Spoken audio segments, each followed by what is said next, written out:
Well, that's what's interesting to me is like before grade 9, you weren't even interested in sports, and then all of a sudden you're playing at one of the highest levels that someone can play at.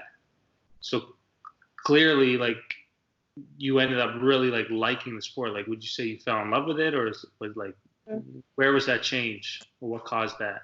I think what really helped was, I think once you start to see yourself be successful at something, like you naturally start to like it more, and like you might fall in love with it. And I think that's what happened with basketball. Is like I was tall and pretty strong, and so all of my coaches when I was younger really like praised that and like highlighted that. Whereas not in a sport, and as a young female, you're like, I'm so tall, what the fuck? Like it's sorry, it's like not the same. It's fine, it's free. We had this discussion every day about swearing. Don't worry. There ain't no rules, Shan. Be you.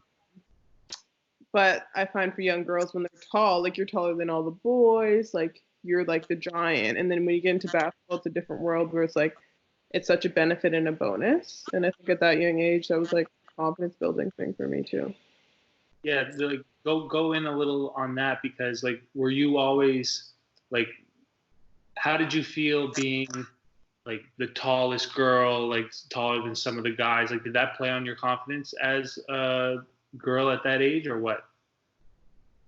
Honestly, I was always the tallest. Like even in grade, I grew up in Toronto, so we had like a grade 5 graduation, and I was like one of the valedictorians, and the guy beside with me was so short he had to stand on like a crate to reach the crate. So it was like, and I always would stand in the back of the class because I was the tallest, and like I don't think I was ever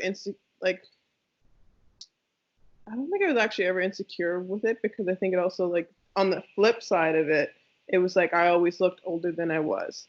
So like once I hit puberty, like in grade like 6 and 7, I was tall, but I was a little like chubbier. And then when I hit puberty, I got like taller, and I just felt like it helped me like grow a little bit more as like a woman into it. And so I don't know, obviously people talk about height, and like I get how like it can be a thing for people, and as a girl, like a lot of guys are shorter, especially in high school. But do you think girls do struggle with that? Like if like some girls are, I think especially girls who like, if you don't play a sport or something where like there's something or someone to like build your confidence with it. Like for me, that like really helped a lot. And there's so many tall girls on sports, basketball especially, or volleyball, whatever the case may be. So through basketball, I feel like I just like learned to love myself and love it, and that makes a lot of sense actually.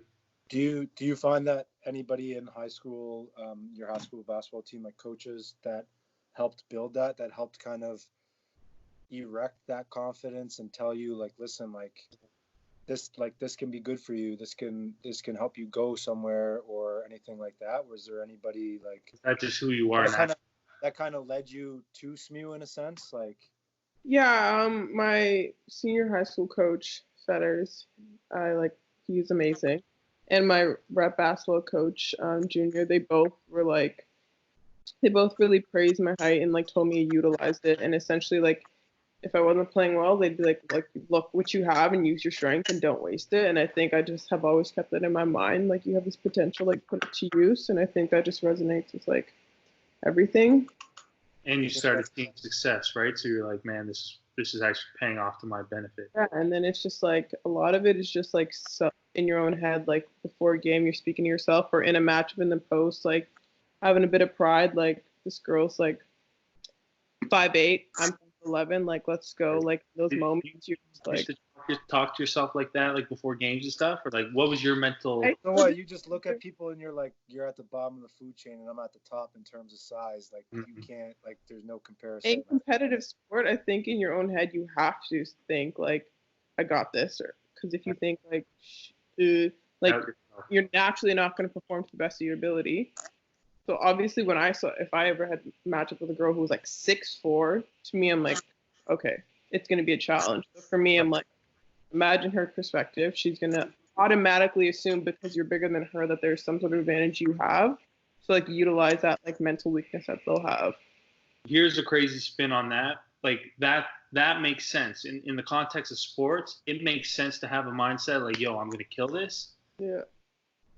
Do you think like, but then in another context, say school, it's kind of weird to have that same mindset. But in theory, wouldn't it do the same thing? Like if you had a big tester coming, if you had a big test or exam you're studying for, like, doesn't it make sense that you should?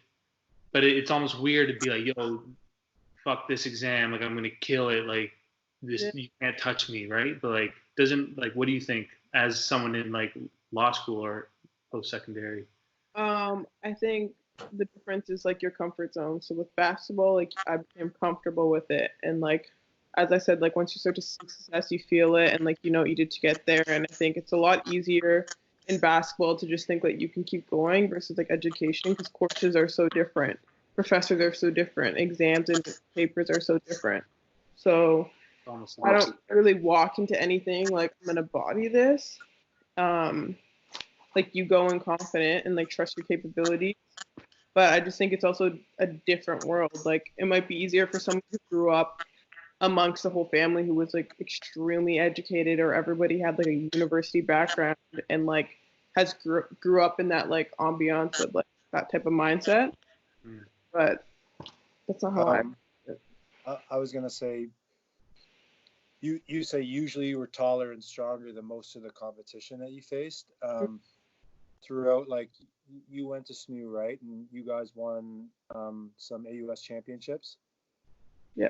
and finished high in. You almost won a national championship. Was it 1 or 2 years? Mm, What? we got third place. So my question, based on those years, like what you're saying is like, yeah, like when I would see people that I knew I had like an advantage on, Hmm. like I knew I was gonna, like, how did you react? Like, how did you overcome the feelings of when you were matched up with somebody that was bigger than you? Like, how did you respond to that, and how does it translate to you in school now, and anything like that? I think it's also important to note that like in high school, like I built up that like okay, like let's go and rep. I built up, but then when I came to university, no, like you're back at square one because like your seniors in like competitive sport are like they're up there. You're down here. Like it's naturally it's like upper echelon. Like you're trying to like Yeah, time to reach up with them. So obviously when I came to SMU, I came to a very talented team. So I did not walk into practice like shit, I got this. I walked into practice like shit, like what did I just get myself into? And like thankfully like I had a great group of girls who like helped me like with myself and good coaching staff and whatnot and like my own personal growth. But I think that's like an important thing to recognize. Like every different challenge or every new situation I got into, like you kind of do crawl back into that space of like this is uncomfortable, and like you're no longer like the one who knows it all or like the best, and recognizing that. you like either like embrace it or run away from it. Yeah, exactly. And of course, like you're gonna have your like shaky moments at the beginning because you're trying to figure out where you fit and how you align. But I do think it falls into place. And in terms of school for me, I think that law school was obviously like different and uncomfortable because law school has a lot of people who like come from like a lawyer background or a doctor background and or older more mature students who have done more with their lives whereas like came straight from undergrad, so it's like there's so many different people in it that you don't feel extremely confident, and also the grading scheme of law school, um, we're marked on a curve. So essentially, like you know, you have to make some sort of impact to get the grade you want, which is a little different than undergrad. Whereas if you got enough for B, you got enough for B. In law school, like the one mark can take you from a B minus to C plus. So thanks for tuning in to TOTFC podcast. If you liked it and you want to hear more, please share it with a friend, a family member, a teammate, or anybody.